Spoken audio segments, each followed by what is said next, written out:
200 gram சேமியாவை தண்ணியில் 5 நிமிஷம் ஊற வச்சுக்கோங்க. கடுகு, இஞ்சி பூண்டு பேஸ்ட்டு, கரம் மசாலா, மஞ்சத்தூள், 2 வெங்காயம், 2 தக்காளி, 3 பச்சை மிளகா, கருவேப்பிலை, கொத்தமல்லி.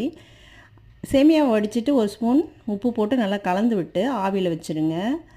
வெங்காயம், பச்சை மிளகா, கருவேப்பிலை, கொத்தமல்லி அரிஞ்சு வச்சுக்கோங்க. தக்காளியை பேஸ்ட்டாக அடித்து வச்சுக்கோங்க.